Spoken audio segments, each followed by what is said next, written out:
people to say hi, Buzz. So I have a dog with me, with my buddy Rosie. Rosie, hey, you wanna come up here? You come up here? Yes. Oh, the baby does. The baby does, yes. Hi, baby. Yeah, so I've been watching The Picnic at Hanging Rock, and I'm on episode 2. And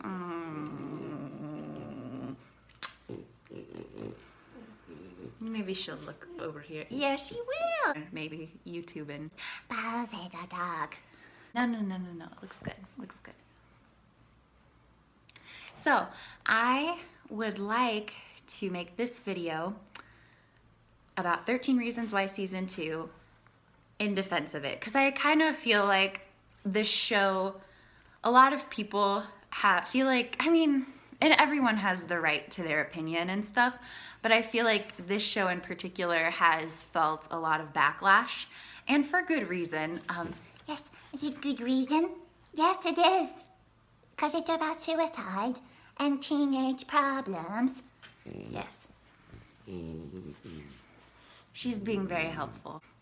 I guess what I loved the most was the characters in season 2, because I feel like in season 1 we're so focused on Hannah's story, and we're so focused on all the things that happened to her, and not as much why her friends like, and enemies and just even acquaintances hurt her in the way that they did. And we kind of know, but not really. We don't get to spend a ton of time with them. So in season 2 we do.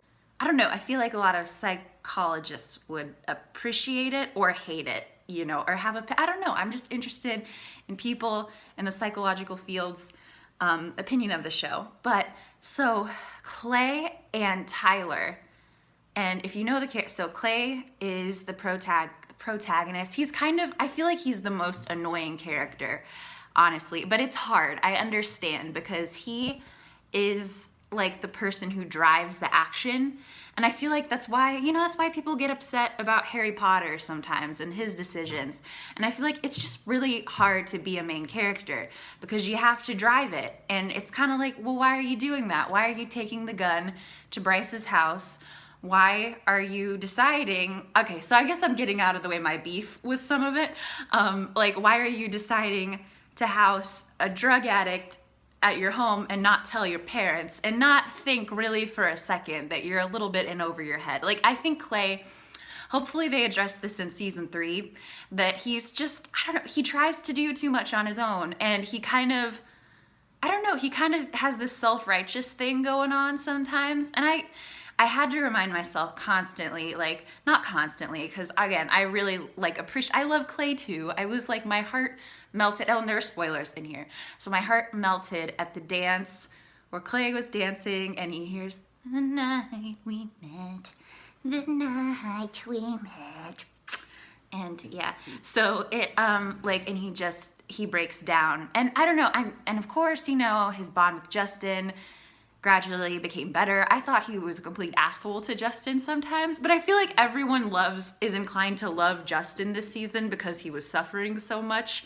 And at least I was, I don't know, he was like the dark, addicted character and stuff. And I mean, Clay was the one with the loving parents, and he's still the one who, even though he has I don't know, Clay's parents aren't perfect, but I feel like he should have turned to them so much more than he did. And I'm hoping in season 3, like, again, the ending, it's like, he's like, all right, Tyler, I'm just gonna take the gun from you, and I just, you know, like, you go, and I'm gonna be holding it here and stuff, or I'm gonna, like, no, kid, Tyler wants to shoot up the school. Clay, I'm gonna go outside, and I'm gonna deal with it myself. Don't ask for help. Like, he'll ask for help. He'll ask for help when it's too late. Not too late. It's never too late. I think that's pretty clearly a theme of 13 Reasons Why. It's never too late to ask for help. But he asks for help like when, okay, so he's got the gun already. I'm jumping everywhere, but he's got the gun already, and he's taking it to Bryce's house, and he's texting Justin, oh, I need somebody. Doesn't really tell him details. That's another thing these teenagers do. I get frustrated, but then I remember they're just kids. But anyway, so Clay, you know, he has this inner struggle, and he's like does this vigilante justice thing. And it's what was so interesting to me was he wasn't that different from Tyler, who, you know, he was Tyler, also like Clay, very angry kid, angry about how like he had been treated, about how other kids had been treated, and angry that the kids who were supposed to be on his side were always rejecting him, like Zach, Jessica, saying like, don't be at Alex's birthday party. And just, he didn't have very many, I don't know, he makes one friend, and it's like, he holds on to that, and this friend is teaching him, all right, yeah, this is how we're gonna like pay some of these people back who've been mean to you. And I don't know, I have more sympathy for Tyler than probably, that's probably not true, but probably most people in the cast, because he was just so alone. But there's so many parallels between Tyler and Clay, both like relying on themselves, not asking for help enough, both having these outbursts of violence. Because again, Tyler brings a gun to school, Clay brings a gun to Bryce's house. Guns everywhere, dealing with the shootout. And I guess Alex kind of too. But yeah, there's just and they don't tell their parents the things they should tell them, you know, because again, Clay's family buys him a car. And we just want honesty. That's all they say. Clay proceeds to hide Justin in his room. Justin, I don't know. I feel like, blah, blah. That whole storyline, it was funny. The Jay, that's their shipper name, Jay. Clay and Justin, like, storyline about how Clay was hiding him in his room for a really long time, and his parents like hilariously find out. I understand. That's a funny story. But I don't know. It bothered me that they were like, Clay was like, we're just going to detox you. And I'm like, do you know how to detox somebody? I don't know. It's just, I don't know. He just annoys me sometimes. But yeah, but Tyler, like his parents, and I understand. I feel like with Tyler, I understand why he doesn't confide in his parents. Because there was this scene where his dad like comes in and he was like, I kind of think maybe we should change schools. And Tyler's like, oh no, you know, like my friend Alex needs me. And then his dad's like, well, you know, is there anyone else that you're kind of friends with, you know, buddy? And it's just, I don't know, like that made me so sad for him because he had to, I feel like with guys, and they showed it a lot in this season, and they showed it last season too, but with guys, there's so much pressure to be the tough guy and to present like this facade that everything's okay. And it's just like, I'm sure he wanted to present that. I think it's hard for sons and fathers sometimes because I don't know. I'm not a son. I'm not a father. But it's just like, I feel like Tyler, I don't know. Like, I just feel like the actor who played Tyler's dad seems like a super cool dude. And I feel like I'm just imagining how Tyler felt if like, his dad was like, yeah, you got one friend. Like, do you have any other friends? Like, he wants to say, yeah, I have this friend Cyrus who we are just having fun. He's a really good artist, but we're also shooting guns in the forest and pranking people, like, and stuff. But he wants so badly for his parents to think he doesn't. I think so much for him is driven by, he just wants to be accepted. And everyone is like, you're not. And even his parents are starting to feel like, oh, he's really having trouble. So with him, I understand his more Clay-like tendencies to act on his own. And I don't know, I guess teenagers do that. I picture myself in the 13 Reasons Why world as myself, because I think I would make great decisions. No, I still don't make perfect decisions. I feel like I've made a ton of bad decisions, but I feel as a teenager, I feel like I probably would have narked about something at some point, or I don't know. No, I probably would have been similar. I don't know, maybe not to any of them. I I mean, like a hybrid, a Zach hybrid, and a little bit of a Tyler, because I wasn't as cool as Zach. I was kind of a loner. And a bit of an Alex, but Alex had, I don't know, Alex has this issues that I didn't deal with when I was like that age. So I don't know, but it's, yeah. Again, I'm so impressed with this show because in season 2, they're forced to take responsibility for something, for suicide, for ending someone's life. And I feel like if I really looked at something my friend went through, I could have thought, I have thought about this a few times, like, oh, I'm responsible. But I feel like I wasn't, not that I can remember, like, faced with those kind of things as a teenager. And these kids are faced with their friend or their, acquaintance or someone they didn't, obviously, I don't think even Bryce, like, wanted Hannah to kill herself. But it was just like, I mean, he probably cares the least that she did, but it's just like, I don't know, I can't, and they're all being they have this audio of her telling them, this is why, and this is how you played into it. And it would just, I feel like that would just be so hard, to just be forced to take responsibility like that. And most of the characters really are either still suffering, like Tyler is. I think Clay is still suffering too. I've heard like, I don't know, this one YouTuber I'm gonna look up has said that Clay is the example of things not to do. That it's just not, I think it's like the Rewired Soul. I think that's who it is, the Rewired Soul. I'm gonna tag him below. Thank you so much, The Rewired Soul. I've been watching your videos more than just 13 Reasons Why, and I love you. I think, I don't know, I just really value your opinion, and I agree with it, so it's fun. Yeah, Clay is an example of things not to do. So I kind of agree with that. And I hope they address more in season 3 of getting him some help, because he's fucked up. He's like, when Justin's like, I'm kind of fucked up, right? Clay's like, yeah, I am too in some ways, but I feel like he needs some attention. Clay needs some, as much as he annoys me, he needs some attention. He needs to go to maybe meetings or therapy. They all do. God bless them. They all do. Because, yeah, they're going through something really hard. Rosie went back on the floor. So Alex, even though, I feel like a lot of the things that he went through were so important, because after his suicide attempt, and he survives, and he's left, with some kind of permanent stuff, like his cognitive, and maybe he can regain it and stuff, but like some of his cognitive stuff isn't all there. He has these outbursts, and obviously it's not completely resolved for him. Like, he doesn't remember exactly why he tried to kill himself. There's a scene at his birthday party at the arcade where he's like, I should have just finished the job. He obviously is still thinking about it, thinking like, I should be dead. I should have succeeded.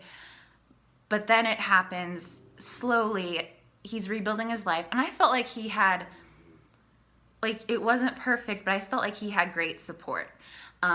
He had his friends, Jessica, Zach. Zach was so great with him. I'm hoping they explore more of their relationship, because I think they were really sweet with each other. And just even Clay, they were all wanting to protect him, but at the same time they were trying to help him move on with his life. Zach was helping him with his physical therapy. I love Zach so much in this season. I loved him. I feel like everyone did, but he was just a hero, I thought, even though he was an absolute dick to Tyler, and I was so disappointed in that part. Sorry, this one gets a little sleepy, but I thought I'm so glad Alex didn't die, because it showed that even if you get to that point where you've attempted suicide, you can, and you, thank God, survive. You're able to rebuild your life. And in some ways, that experience, even though it happened and even though you've been to that place, you can almost, you can come back. And you can even surpass where you were before.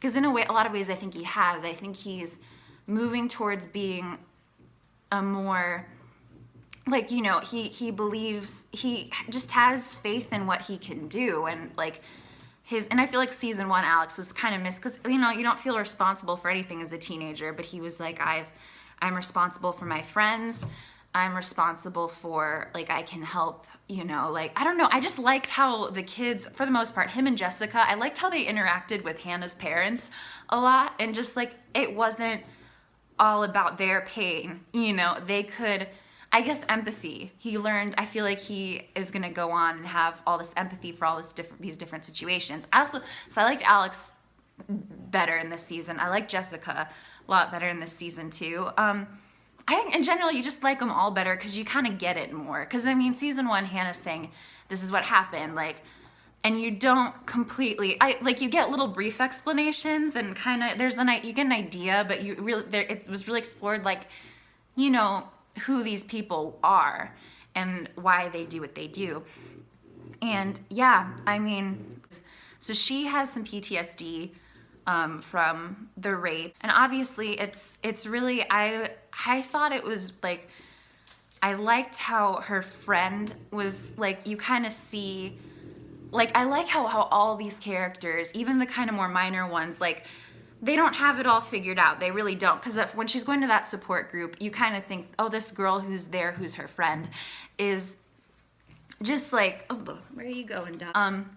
Is like, has it all together. And then you realize she doesn't tell people. She's like guys that she's gets in relationships with that she had been sexually assaulted before, or that she had been raped. She keeps that part to herself because she's like, they don't have to know. So it's kind of just like, she obviously, like, and the show kind of doesn't say that's right or wrong either, but it shows that she's still figuring it out too. And like, you know, and Jessica is ultimately the one who can come forward and kind of get justice for herself and for other women that have been raped and sexually assaulted. And it's, I don't know, yeah, I liked her better this season. Because you just kind of see her as the one who was like, oh, she was like mean to Hannah and stuff. And I feel like you saw a little bit more background about her and Alex's dating relationship, like when they read the movies. And I was like, yeah, Alex, you were such a dick when you were like, oh, Hannah's totally obsessed with me. I feel like that's such a high school thing to do. I feel like I remember being at a party in high school and hearing someone say, oh, she's so obsessed with me, or like, oh, he's so obsessed with me. Like, it's something like, you just kind of see things your way from your perspective when you're in high school. And I don't know, there were just some parts where I was like, yep, I remember that. And just like, it's so, these characters, like in season 2, they're like, they might have been like that before, like most high school students, but they're confronted like, oh, the world is so much bigger than us, and we affect people inside our circle, outside even. So that's what I liked. I don't know, that's another thing I liked. Gosh, sometimes my hair gets like pieces and it's weird. Hi, you wanna come up here, Bossy? Back up, Rosie. Back up, Rosie. She's confused. She's always kind of gets confused when I talk to, when I FaceTime with people, when I talk to people on the phone. She's a good dog. I've known her since she was a baby. I've been her dog sitter. So I sit for dogs a lot of the time. And it's one of the things I do. And I've known her since she was a baby. Oh, she's fighting. She's here. She might make crazy face. You gonna make crazy face? No. Who's that? That's you. That's Bossy. I call her name is Rosie, but I call her Bossy. Ever since she was a baby, Bossy. She's free. No, is she too? So I've talked about, I feel like, Alex and Jessica. I'll talk about Justin. I felt my heart, him and Tyler, man. I was like feeling them so, oh, she wants to bite my hand. Like, I was just like, I just thought that and the Rewired Soul, again, talked about this too, how just, you really see kind of the reality of his situation. And I feel like a lot of the times, I don't know, I just loved that scene, and I haven't heard people talk about it, but I loved it, like, when he had obviously relapsed on heroin. Yep, there's heroin in this teenage. So I feel like that's one of the things. If I was a teenager and I was with Sherry and I was with Clay and I was with Tony, and I kind of understand Sherry and Tony thinking they can handle this by themselves, because Tony's like, I don't know, Tony seems like he's lived a rougher life. He's probably seen people on heroin. Sherry has been to juvie, so according to her, she's seen two of her roommates were withdrawing on heroin, so she's kind of qualified to deal with this. Clayton Jensen is not qualified, and it's his idea to help someone detox from heroin. I don't know, it's just bothered. I was just like, oh, I don't know, maybe it's just because I'm already kind of like his annoyed sister, I feel like. So I just, yeah, if they want to cast me as a sister who's away from college, and then it's just like, Clay, what the fuck, and like comes back like that. But people are saying that to him all the time. These high schoolers say the F word a lot, and I feel like when I was in high school I was like afraid to say it. I remember it would bother me when my friends would say it. I said fuck in college. Fuck, yeah, I did. I say it now sometimes, but I was like, yeah, I was a narc. I probably would not have been cool enough to have been friends with any of these people, but Justin breaks my heart. There's the scene at the end where he comes back and he's faced with the younger version of himself, and he takes out the needle and he's staring at the younger version of himself, and he injects the heroin into his foot, because that's how he hides that he's relapsed.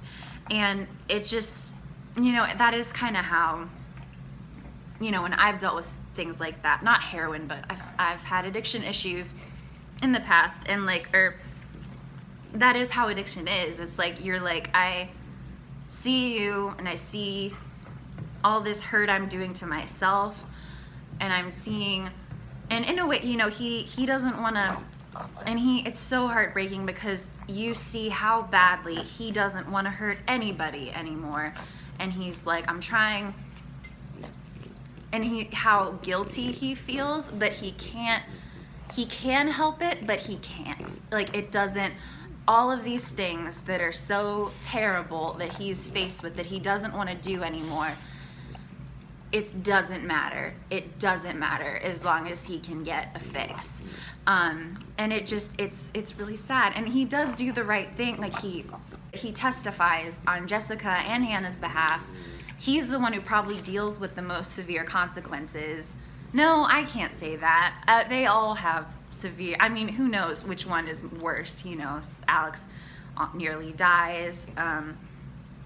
Tyler, is like, gets raped. Justin, I feel for the kid, and I'm really proud of him. There's not much sympathy for the drug addict. There's really not. I feel like there's more sympathy for people who, like Sky, who like cut them, who self-harm, like people with eating disorders and stuff. For people, there's not sympathy, I think, for the drug addict, and I understand, but at the same time, it's like, it's from the same place. So it's kind of, or similar place, you know what I mean? They're from similar places. So I just feel like, I don't know, I like that there's more understanding, because I feel like in our society, people are just like, people don't understand addiction, and we're all like, some of us have more addictive personalities than others, but a lot of us are more susceptible to these things than we think. Even the bullying, talking about someone, we're all more, and I feel like that's why I've like read things on like articles about the show about how all these characters are terrible, and I'm like, but we're all capable of this stuff. We really are, and it's like, because if you look, I feel like you get it why some of these characters do the things that they do. So, guess again, Justin, I feel for you, boo. Hang in there. Zach, I loved him.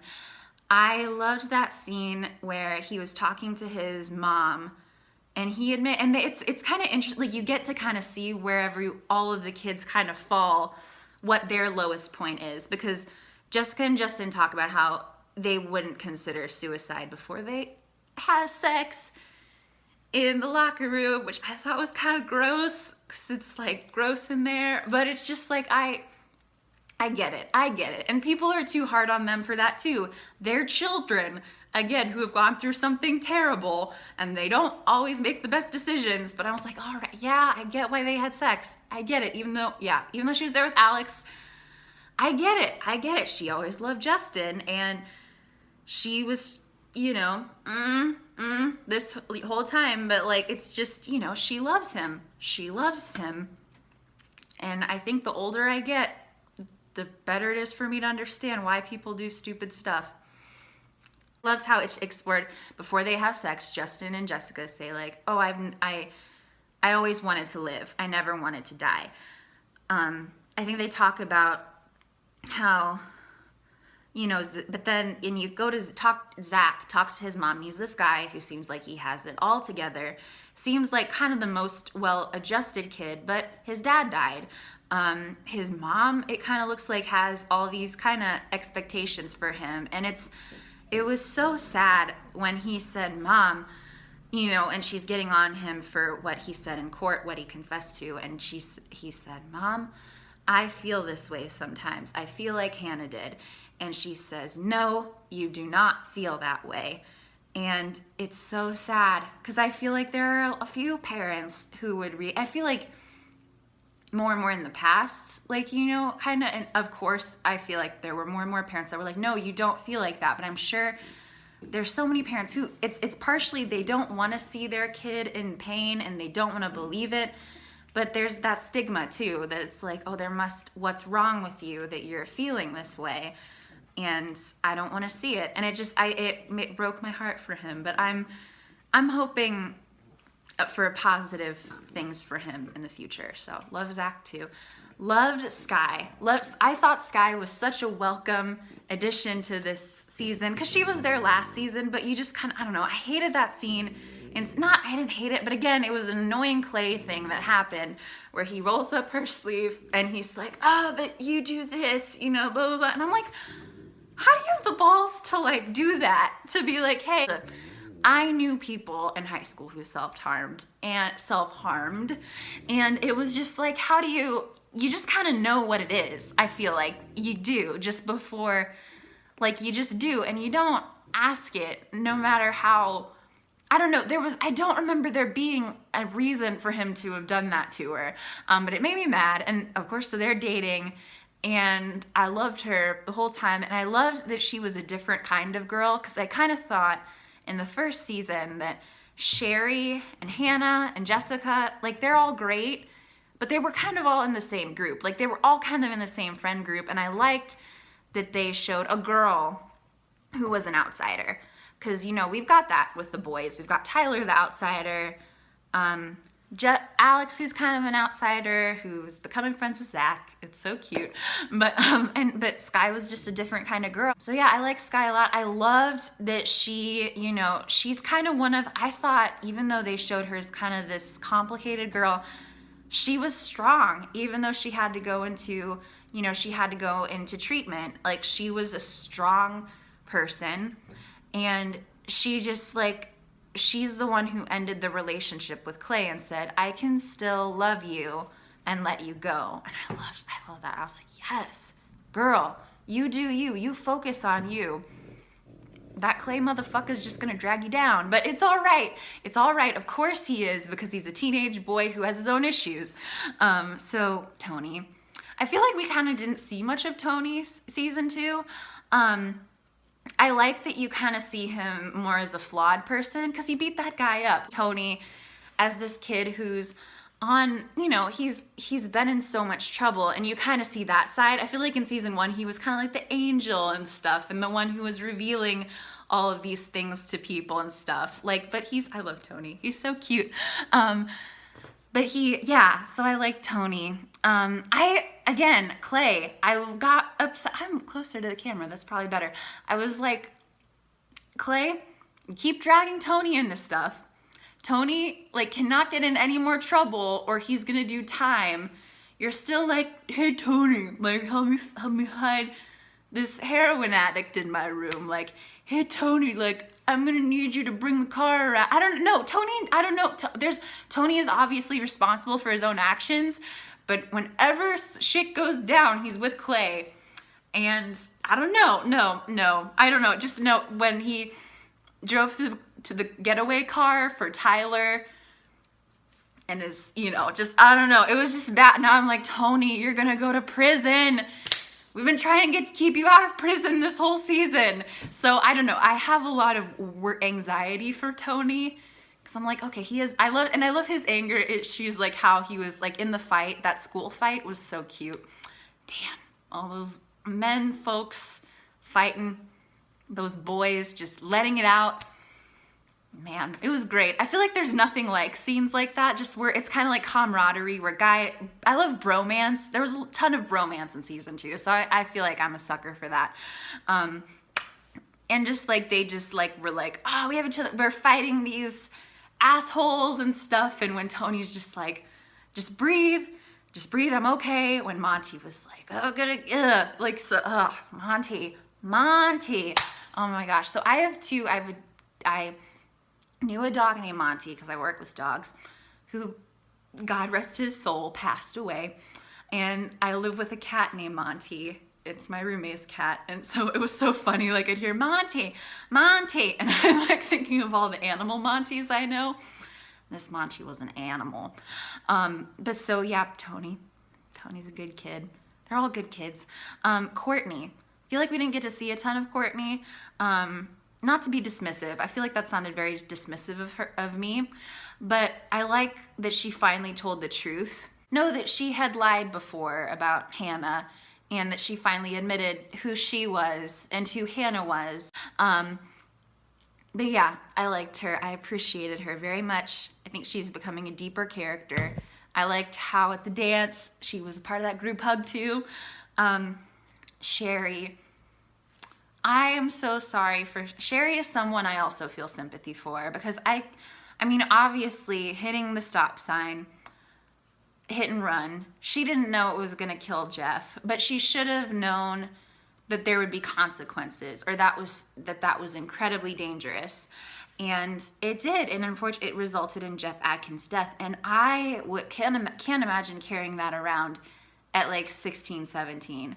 But she's like, I went to juvie, I'm gonna go, and I appreciated her detoxing Justin. I thought she was more qualified than the other two, but she just like, yeah, and I just want, and she's like, I'm spending my whole life making up for what I did, and I'm like, oh yeah, like, it's so, I don't know, I just hope she believes in Jesus, because I'm like, I just want her to know there's forgiveness, and that she's, I don't know, just like, yeah, I love my Sherry. Adkins, loved him too. He was a good egg, good kid. And I liked how both sides, even Bryce and Monty, the kind of the antagonists of this show, they just were like, they even thought he was a good person. And there was, I feel like, I liked that there was a person that everyone was kind of like, this is for Jeff, this is for Jeff. I liked, and even though if that person couldn't be Hannah, because I feel like there were still some people like Monty and Bryce who were like, just, we don't miss her, which maybe they do. Like, I thought, Bryce, let me go into Bryce, because I was going to go into Hannah, but I'm going to go into Bryce. No.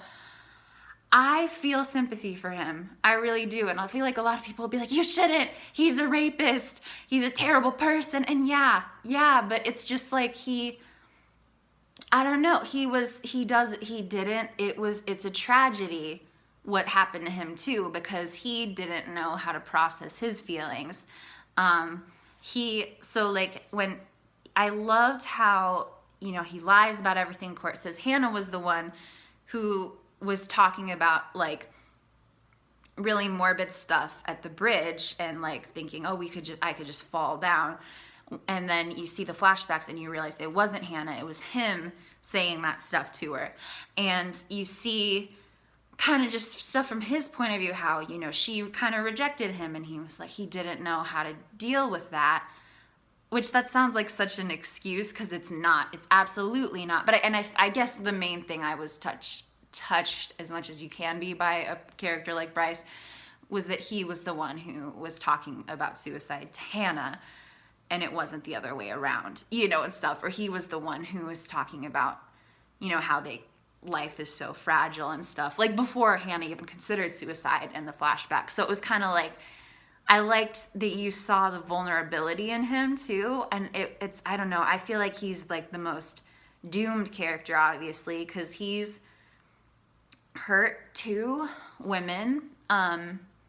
One is never gonna be able to come back on Earth, and you know, and just like it's really tragic. Like, I just feel like he is a tragic person, and I don't know, I liked his kind of testimony and the contrast of what actually happened, and how he just became this ugly person out of this person who just like, he made, you know, he didn't have to turn out the way he did, but he did. And so Bryce,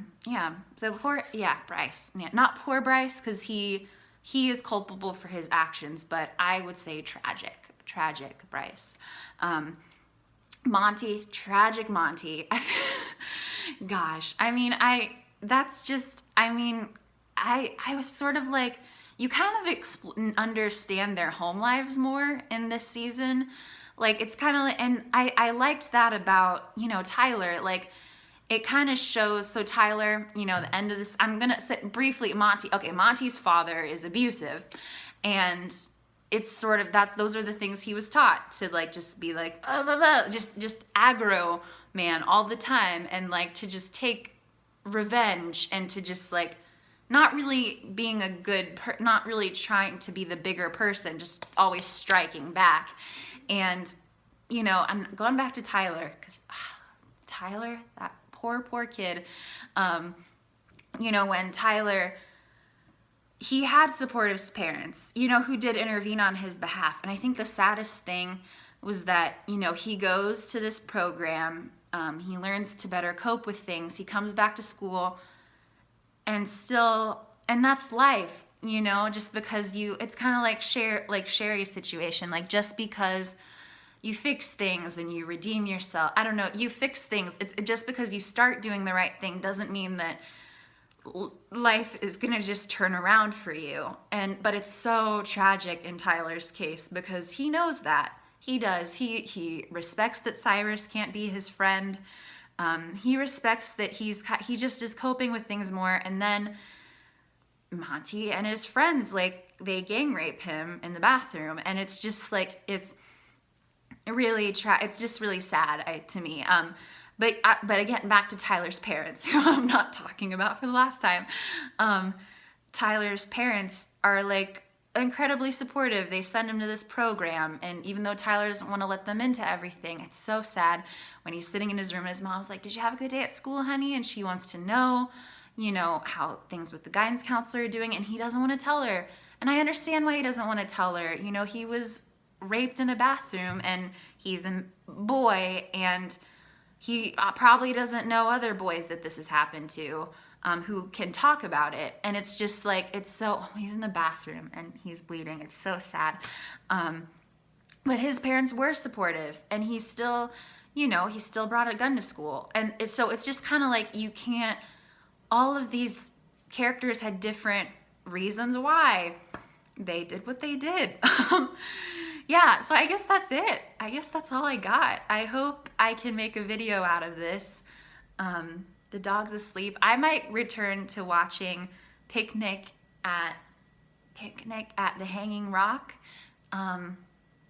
Yeah, thank you guys so much for listening. I really enjoyed talking to you. And all right, love you. Goodbye.